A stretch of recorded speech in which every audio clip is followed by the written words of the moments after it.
Hey everyone, welcome to another installment of Harry Potter Theory.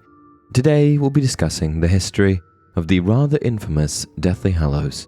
Regardless of whether or not you'd count yourself an avid Harry Potter fan or not, you've likely heard of the Deathly Hallows.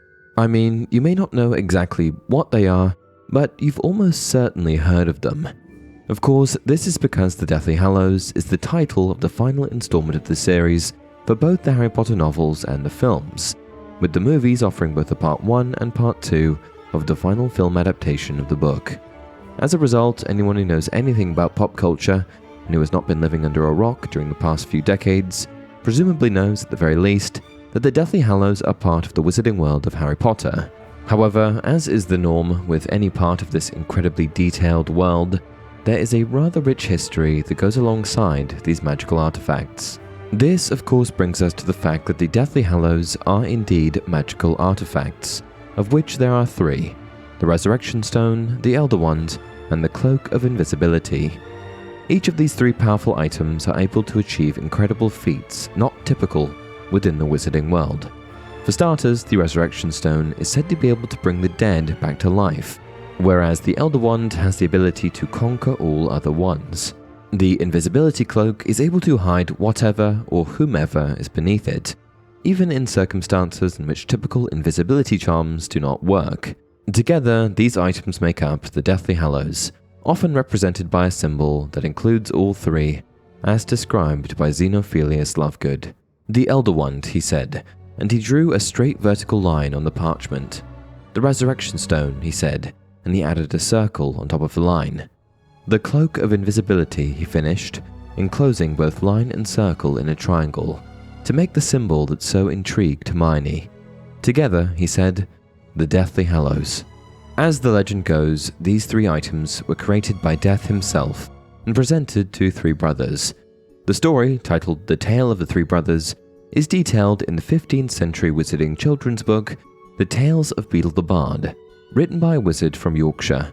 Within the story, there are three brothers who come to a treacherous river that many people have died at while attempting to cross its waters. Due to the number of victims that the river has claimed, Death attends to this river, waiting to welcome spirits to his domain.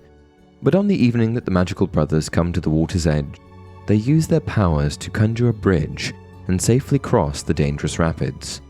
Furious that these wizards did not meet their end as Death had expected, he greets them as they make their crossing and pretends to congratulate them. He then gives each of the brothers a gift, a prize of their choosing, secretly designed to end their lives so that Death may recoup their souls.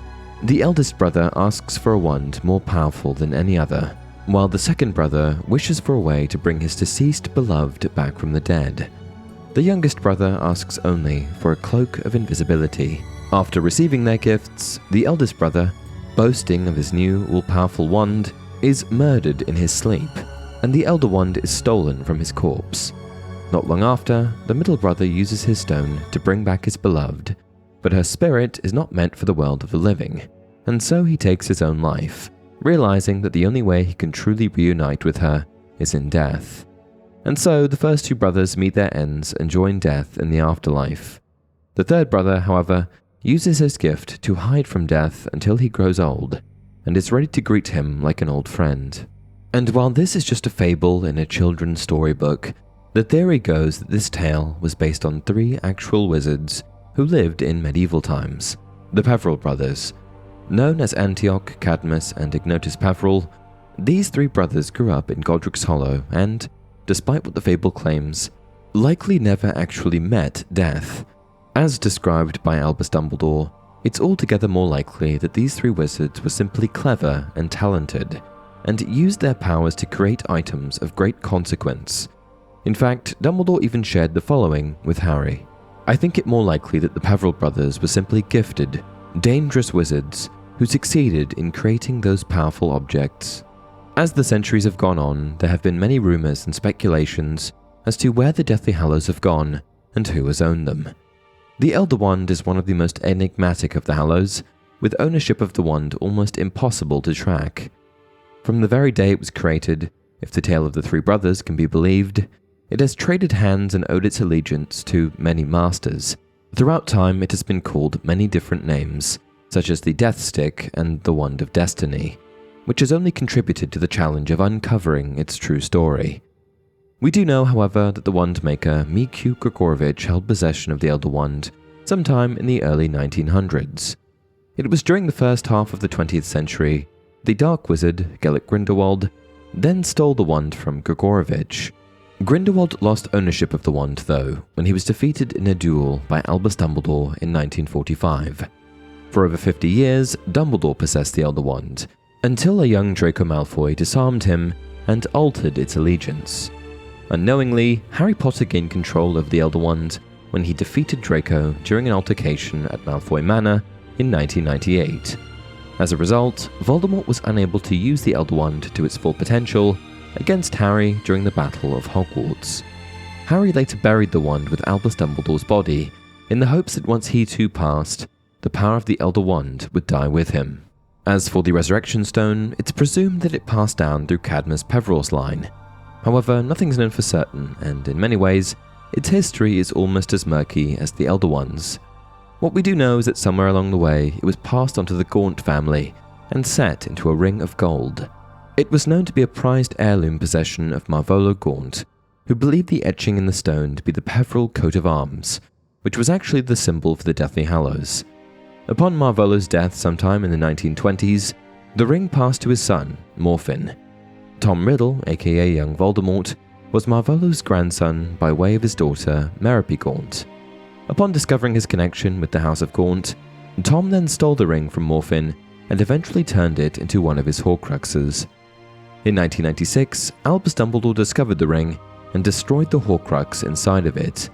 He then hid the stone inside of a golden snitch for Harry to use when it was time to combat Lord Voldemort. Harry used the Resurrection Stone to talk to his deceased mother, father, godfather, and their friend, Lupin, before facing his fate against the Dark Lord. After speaking with them, he dropped the stone to the ground of the Forbidden Forest, where it is presumed to be to this day.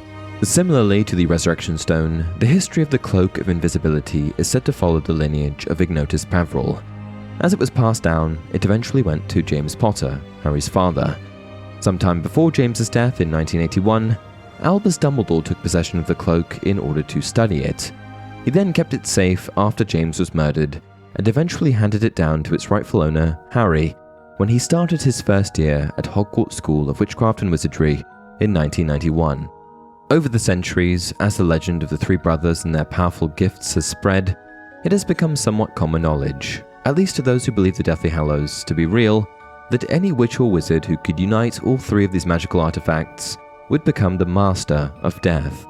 The only wizard to have successfully done so is Harry Potter, who technically had ownership of the Elder Wand, the Resurrection Stone, and the Invisibility Cloak at the same time, although he never physically held all three at once.